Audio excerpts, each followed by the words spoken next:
দ্বিতীয় খণ্ড, চতুর্থ পরিচ্ছেদ। ত্বমেব সুক্ষা ত্বং স্থূলা ব্যক্তস্বরূপিণী নিরাকারা পিশাকারা কস্ত্বং বেদিতুমর্হতি। বেদ ও তন্ত্রের সমন্বয়, আদ্যাশক্তির ঐশ্বর্য। এদিকে আগ্নেয়পুত কলিকাতার অভিমুখে চলিতেছে। ঘরের মধ্যে শ্রীরামকৃষ্ণকে যাহারা দর্শন ও তাহার অমৃতময়ী কথা শ্রবণ করিতেছেন, তাহারা জাহাজ চলিতেছে কিনা এ কথা জানিতেও পারিলেন না।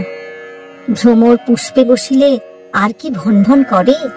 ক্রমে পথ দক্ষিণেশ্বর ছাড়াইল। সুন্দর দেবালয়ের ছবি দৃশ্যপটের বহির্ভূত হইল। পথ চক্র বিক্ষুব্ধ নীলাভ গঙ্গা বাড়ি তরঙ্গায়িত ফেনিল কল্লোল পূর্ণ হইতে লাগিল। ভক্তদের কর্ণে সে কল্লোল আর পৌঁছিল না। তাহারা মুগ্ধ হইয়া দেখিতেছেন সহস্রবদন আনন্দময় প্রেমানুরঞ্জিত নয়ন প্রিয় দর্শন অদ্ভুত এক যোগী। তাহারা মুগ্ধ হইয়া দেখিতেছেন সর্বত্যাগী একজন প্রেমিক বৈরাগী। ঈশ্বর বই আর কিছু জানেন না। এদিকে ঠাকুরের কথা চলিতেছে। শ্রীরামকৃষ্ণ বলিতেছেন, বেদান্তবাদী ব্রহ্মজ্ঞানীরা বলে সৃষ্টি স্থিতি প্রলয় জীব জগৎ এসব শক্তির খেলা। বিচার করতে গেলে এসব স্বপ্নবৎ, ব্রহ্মই বস্তু আর সব অবস্তু। শক্তিও স্বপ্নবৎ, অবস্তু। কিন্তু হাজার বিচার করো, সমাধিস্থ না হলে শক্তির এলাকা ছাড়িয়ে যাওয়ার জো নাই। আমি ধ্যান করছি, আমি চিন্তা করছি, এই সব শক্তির এলাকার মধ্যে, শক্তির ঐশ্বর্যের মধ্যে। তাই ব্রহ্ম আর শক্তি অভেদ। এককে মানলেই আরেকটিকে মানতে হয়। যেমন অগ্নি আর তার দাহিকা শক্তি। অগ্নি মানলেই দাহিকা শক্তি মানতে হয়। দাহিকা শক্তি ছাড়া অগ্নি ভাবা যায় না। আবার অগ্নিকে বাদ দিয়ে দাহিকা শক্তি ভাবা যায় না।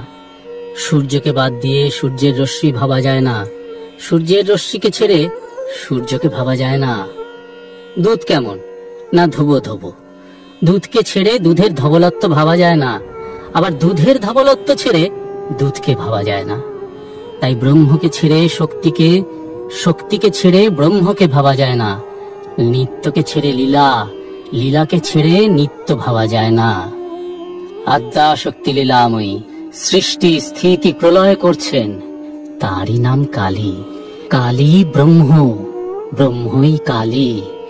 একই বস্তু যখন তিনি নিষ্ক্রিয়, সৃষ্টি স্থিতি প্রলয় কোনো কাজ করছেন না, এই কথা যখন ভাবি তখন তাকে ব্রহ্ম বলে কই। যখন তিনি এই সব কার্য করেন তখন তাকে কালী বলি, শক্তি বলি। একই ব্যক্তি, নাম রূপভেদ। যেমন জল, ওয়াটার, পানি। এক পুকুরে ৩-৪ ঘাট। এক ঘাটে হিন্দুরা জল খায়, তারা বলে জল। এক ঘাটে মুসলমানেরা জল খায়, তারা বলে পানি। আর এক ঘাটে ইংরাজেরা জল খায়, তারা বলে ওয়াটার। তিনই এক, কেবল নামে তফাৎ। তাকে কেউ বলছে আল্লাহ, কেউ গড, কেউ বলছে ব্রহ্ম, কেউ কালী, কেউ বলছে রাম, হরি, যিশু, দুর্গা। কেশব সহাস্যে বলিলেন, কালী কতভাবে লীলা করেছেন সেই কথাগুলো একবার বলুন। তিনি নানাভাবে লীলা করেছেন। তিনি মহাকালী, নিত্যকালী, শ্মশানকালী, রক্ষাকালী, শ্যামাকালী। মহাকালী, নিত্যকালীর কথা তন্ত্রে আছে। যখন সৃষ্টি হয় নাই, চন্দ্র, সূর্য, গ্রহ, পৃথিবী ছিল না, নিবিড় আধার, তখন কেবল মা নিরাকারা মহাকালী, মহাকালীর সঙ্গে বিরাজ করছিলেন। শ্যামাকালীর অনেকটা কোমল ভাব, বড়া ভয় দায়নি। গৃহস্থ বাড়িতে তাঁরই পূজা হয়। যখন মহামারী, দুর্ভিক্ষ, ভূমিকম্প, অনাবৃষ্টি, অতিবৃষ্টি হয়, রক্ষাকালী পূজা করতে হয়। শ্মশানকালী সংহার মূর্তি। সব শিবা, ডাকিনী, যোগিনীর মধ্যে শ্মশানের উপর থাকেন। রুধির ধারা, গলায় মুন্ডমালা, কোটিতে নরহস্তের উপর কোমরবন্ধ। যখন জগৎ নাশ হয়, মহাপ্রলয় হয়, তখন মা সৃষ্টির বীজ সকল কুড়িয়ে রাখেন। গিন্নির কাছে যেমন একটা নেতা কাতার হাড়ি থাকে, আর সেই হাড়িতে গিন্নি 5 রকম জিনিস তুলে রাখে। হ্যাঁ গো, গিন্নিদের ওই রকম একটা হাড়ি থাকে। ভিতরে সমুদ্রের ফেনা, নীল বড়ি, ছোট ছোট পুঁটুলি বাঁধা শশা বিচি, কুমড়ো বিচি, লাউ বিচি এইসব রাখে, দরকার হলে বার করে। মা ব্রহ্মময়ী সৃষ্টি নাশের পর ওই রকম বীজ কুড়িয়ে রাখেন। সৃষ্টির পর আদ্যা শক্তি জগতের ভিতরেই থাকেন, জগৎ প্রসব করেন, আবার জগতের মধ্যে থাকেন। বেদে আছে উর্ণ নাভির কথা, মাকড়সা আর তার জাল। মাকড়সা ভিতর থেকে জাল বার করে, আবার নিজে সেই জালের উপর থাকে। ঈশ্বর জগতের আধার, আধেয় দুই। কালি কি কালো?